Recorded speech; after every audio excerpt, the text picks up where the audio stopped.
It was a night thick with fog, the kind that clings to the skin and muffles sound. The air smelled of salt and decay as Liam walked the narrow path along the cliffs.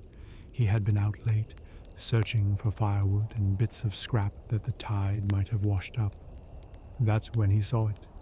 A light, distant but clear, cutting through the mist like a knife. It blinked slowly, almost rhythmically, pulling his eyes toward it.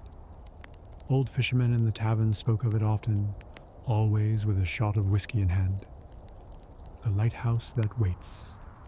He had laughed it off as drunken talk, but now, standing there with the waves crashing against the rocks below, he wasn't so sure.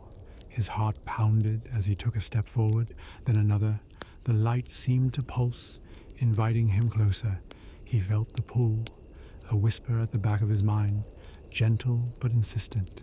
He stopped just short of the edge, the drop below hidden by a curtain of mist. For a moment he could swear he heard voices, whispering his name from somewhere deep within the fog. Chapter 2. The Stranger at the Docks. Liam wasn't the only one to see the light that night. Word spread quickly, and by morning the docks buzzed with uneasy chatter. Some claimed they had seen it too, flickering in the distance. Others shook their heads, whispering about the last time the lighthouse had been seen, 10 years ago, before the Windsor sank with all hands lost. An old man, dressed in thick wool and smelling of whiskey, approached Liam as he tied up his boat.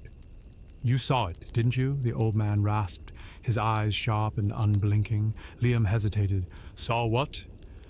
The old man leaned in, voice dropping to a whisper. "The light. It waits. It always waits." Liam brushed him off, but the old man grabbed his arm, grip surprisingly strong.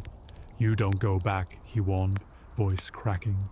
"The ones who follow, they don't come back right." Liam pulled free, shaking his head.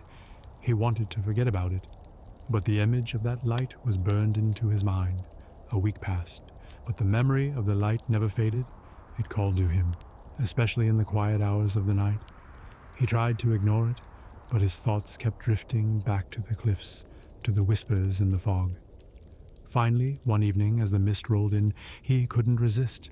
He grabbed his coat and flashlight, heading toward the cliffs. The path twisted and turned, narrowing as he approached the edge. The fog was thicker than before, swirling around his feet and obscuring the rocks below. But the light was there, steady, pulsing, waiting. As he walked, the whispers grew louder. Not just his name now, but fragments of sentences, broken and hollow. "Come home. Been waiting. Almost there." Liam's hands trembled, but he pressed on. The lighthouse loomed ahead, towering and impossibly tall, its beacon sweeping across the fog-covered waves. The door creaked open as he approached, and he stepped inside, the whispers now deafening. Inside, the walls were damp with salt and age, peeling paint hanging in strips. He climbed the winding staircase, each step echoing through the hollow structure. Shadows flickered along the walls, moving in ways that didn't match the rhythm of his flashlight. At the top, the light spun slowly, bathing the room in a pale glow. And there, standing motionless beside it, was a man. His back was turned, shoulders hunched, dressed in thick fisherman's gear that looked decades old. Liam swallowed. "Hello?" he called out. The man did not turn. The light continued to spin, its beam cutting through the fog outside. Liam stepped closer, reaching out. "I wouldn't do that if I were you," a voice whispered. It came from everywhere and nowhere, echoing off the walls. Liam stopped cold. The man still hadn't moved. "They always touch the light," the voice continued, "and they always join me." The whisper grew louder, swirling around him, pressing into his ears.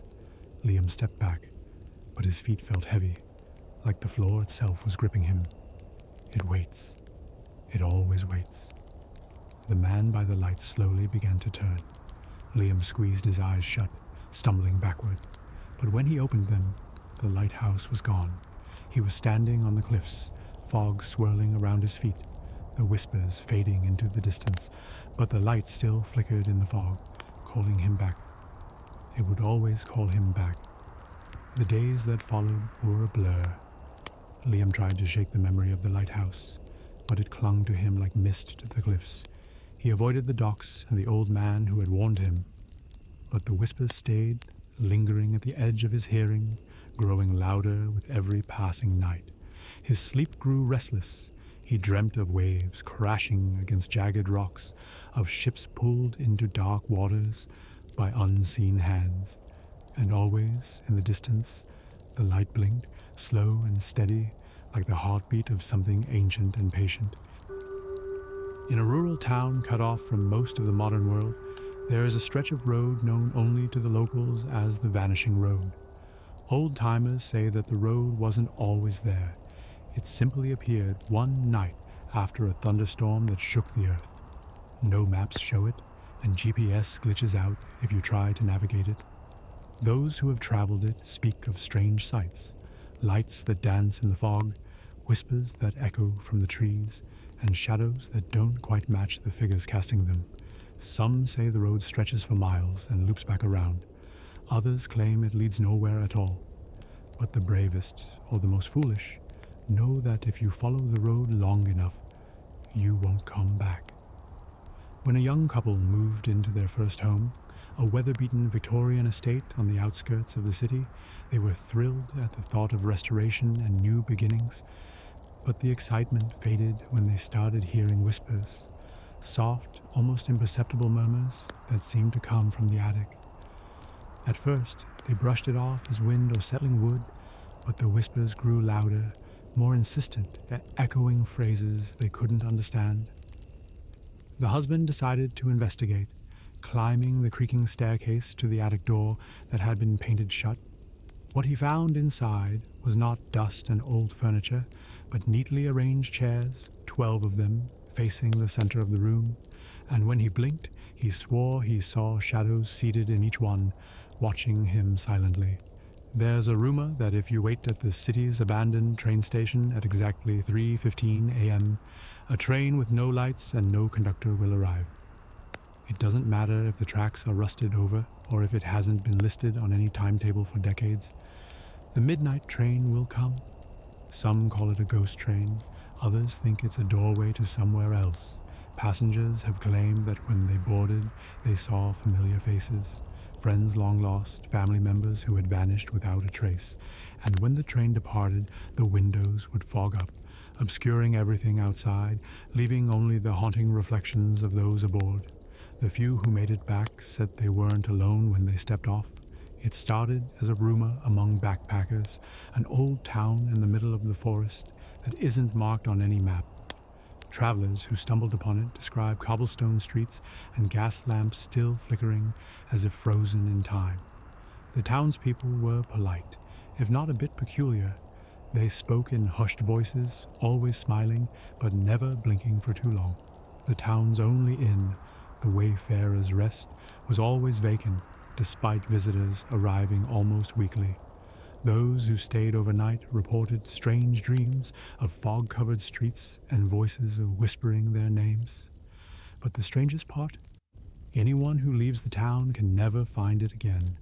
Not on foot, not by car, not even by helicopter. It simply vanishes like it was never there.